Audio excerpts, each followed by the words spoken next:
ভবিষ্যৎ আছে, লেখাপড়া জানা, কিন্তু বুঝলাম না তো কারা আপনারা ভিতরে কে?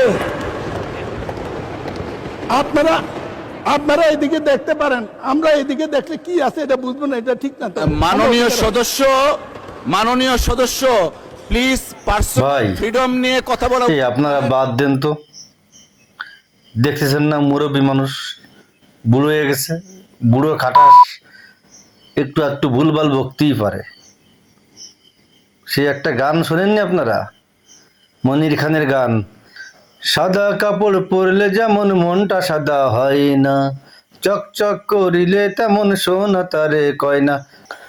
এখন ব্যাপার হচ্ছে যে উনি সাদা কাপড় পরুক আর মুখে যতই দাড়ি থাক আর টুপি থাক, হবে কি? গোড়ায় গলদ। নির্বাচনের সময় দেখেন না, অনেকেই তো মাথায় টুপি দেয়, হাতে তসবি নেয়, ইসলামিক বক্তৃতা ঝাড়ে, মদিনা সনদে দেশ পরিচালনা করবে, কত কথা। ইসলামের বাইরে কোনো নিয়ম নীতি হবে না। এখন নির্বাচনের পরে যখনই পাশ ফেল হয়ে যায়, তখন যারা ধর্ম ব্যবসায়ী আছে এরা টুপিগুলো খুলে ওয়ার্ড্রপে ঢুকে রাখে। ওই কবেকার জানাজা হবে সেই সময় একটু পরে যায়।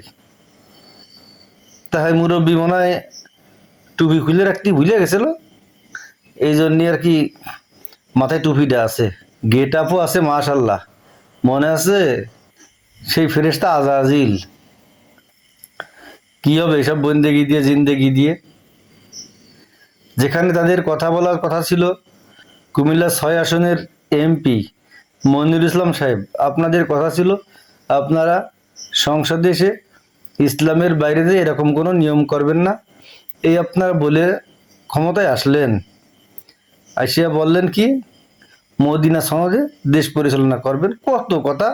আমি অত সেই অতিথি যাতে চাচ্ছি না, অতীত ঘাটতে চাচ্ছি না। কথাটা হচ্ছে আপনি আজকে কাজটা করলেন কি? আরে মিয়া, আপনারে কি ওই কিডা বোরকা পরে আইছে আর কিডা আসেনি এইসব দেখার জন্যই জনগণ ভোট দিয়ে সংসদে পাঠাইছে? আপনি জানেন সংসদে 1 মিনিট কথা বললে কত টাকা খরচ হয়?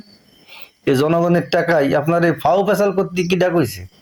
আর পেশাল করবেন না, করলেন একেবারে আল্লাহর দেয়া বিধান, যে আল্লাহ সূরা আহজাবের 59 নম্বর আয়াতে বলতেছেন, হে নবী আপনি আপনার স্ত্রী এবং কন্যাদেরকে এবং মুমিন নারীদেরকে বলুন তারা যেন ঢেকে রাখে।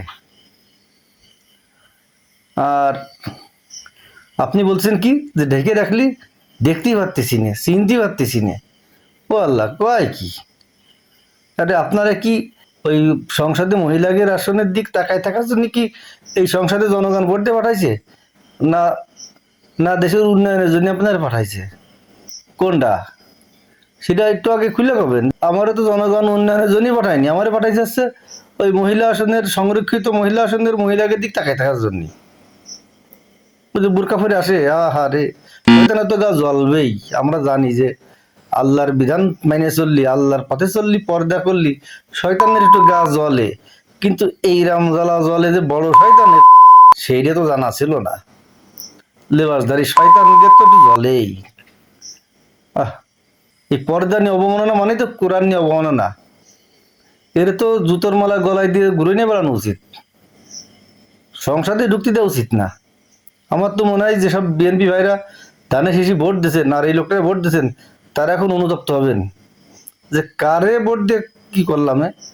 দেখলাম হুজুর, আর এখন দেখছি যে ওরে আল্লাহ, হুজুরের বিপক্ষের লোক। এক পা বাবু তোর কবরে চলে গেছে, তোর শুভবুদ্ধি উদয় হবে, তোর একটু ধর্মে চিন্তা ফিকির আসবে, তা না। আরে হারাম টাকা পেটে গেলে তো এরামই হয়, উল্টো পাল্টা কথাই তো আসে, ভালো কথা তো সহ্য হয় না। যে একটা কথা আছে না, কুকুরির ফেটে ঘি ভাত সয় না। খালি লেবাসটাই পাল্টাইছে, ভিতরটা একটু পাল্টায়নি। আমি এই ইসলাম বিরোধী তার আচরণের জন্য তীব্র নিন্দা জানাই। ভাই ভালো রে ভালো বলতে হবে, আর খারাপ রে খারাপ বলেন, সে আমার নিজের দলের হোক আর অপরের দলের হোক, সবসময় ভালোর পাশে থাকবেন, সম্মান পাবেন। ধন্যবাদ সবাইকে।